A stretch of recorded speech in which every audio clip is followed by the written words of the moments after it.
அனைவருக்கும் வணக்கம். ரொம்ப ஹெல்த்தியான பச்சை பயிர் குழம்பு செய்வது எப்படி பார்க்கலாம் வாங்க. நான் 1/4 கிலோ பச்சை பயிர் வாங்கி எடுத்துக்கிட்டேன். நைட்டே ஊற வச்சு காலையில் சுத்தமாக கழுவி எடுத்துக்கிட்டேன். கடாயில் 1.5 சொம்பு அளவுக்கு தண்ணி ஊற்றிக்கிட்டேன். தண்ணி சூடான பிறகு இப்போ பச்சை பயிர் எடுத்து சேர்த்துக்கிறேன். பச்சை பயிர் சேர்த்துட்டு 1 ஸ்பூன் அளவுக்கு உப்பு சேர்த்து நல்லா வேக வச்சு எடுத்துக்கணும். ஒரு 10 நிமிஷம் நல்லா வெந்து வரணும்.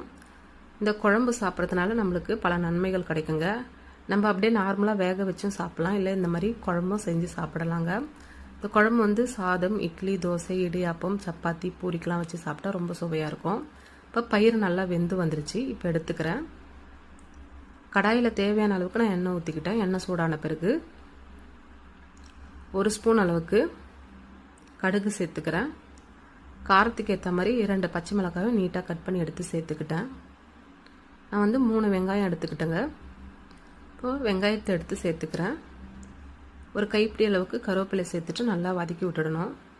வெங்காயம் கருவேப்பிலெலாம் நல்லா வதங்கி வந்த பிறகு இப்போ தக்காளி எடுத்து சேர்த்துக்கிறேன். தக்காளியும் நான் 3 எடுத்துக்கிட்டேன். 1 ஸ்பூன் அளவுக்கு மஞ்சத்தூள் சேர்த்துட்டு வெங்காயம் தக்காளியை நல்லா வதக்கி விட்டுடணும். நான் வந்து 2 தக்காளியை மிக்சியில் நல்லா அரைச்சி எடுத்துக்கிட்டேன். ஏன்னா குழம்பு நல்லா திக்காக வரத்துக்காக 2 தக்காளியை சேர்த்து அரைச்சி எடுத்துக்கிட்டேன். தேவையான அளவுக்கு இஞ்சி பூண்டு அரைச்சி எடுத்துக்கிட்டேன். இஞ்சி பூண்டு கூடயே கசகசா, சீரகம், மிளகு சேர்த்து அரைச்சி எடுத்துக்கிட்டேன்.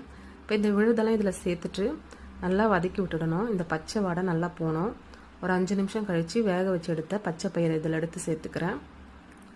இப்போ ஒரு 2 நிமிஷம் நல்லா வதக்கி விட்டுறேன்.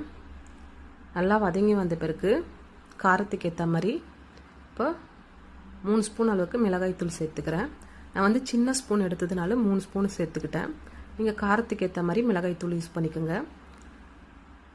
இப்போ 1.5 ஸ்பூன் அளவுக்கு உப்பு சேர்த்துட்டு தண்ணி ஊற்றாமல் ஒரு 5 நிமிஷம் நல்லா வதக்கி விட்டுடணும். நல்லா வதங்கி வந்த பிறகு இப்போ தேவையான அளவுக்கு தண்ணி ஊற்றிக்கிறேன். தண்ணி ஊற்றிட்டு 1 நிமிஷம் நல்லா கலந்து விட்டுட்டு ஒரு 10 நிமிஷத்துக்கு இல்லை 1/4 ஹவருக்கு மூடி போட்டு ஓப்பன் பண்ணி எடுத்துடுறேன். குழம்பு நல்லா கொதித்து வந்துருச்சு. நான் அரை மூடி தேங்காவை மிக்சியில் அரைச்சி பாலை மட்டும் தனியாக எடுத்துக்கிட்டேன், தேங்காய் பாலை. இப்போ தேங்காய் பாலை சேர்த்துட்டு ஒரு 3 நிமிஷம் நல்லா கொதிக்க வச்சு எடுத்துக்கணும். நல்லா கொதித்து வந்த பிறகு இப்போ தேவையான அளவுக்கு கொத்தமல்லியை தூவி விட்டுறேன். அவ்வளோதாங்க, சுவையான ஹெல்த்தியான ஆரோக்கியமான பச்சை பயிர் குழம்பு ரெடி ஆகிடுச்சு. இது செய்கிறதுக்கு ரொம்ப ஈஸி தான். நீங்களும் ட்ரை பண்ணி பாருங்கள். சாப்பிட்றதுக்கு ரொம்ப சுவையாக இருக்கும். பிடிச்சிருந்தா சப்ஸ்கிரைப் பண்ணுங்கள்.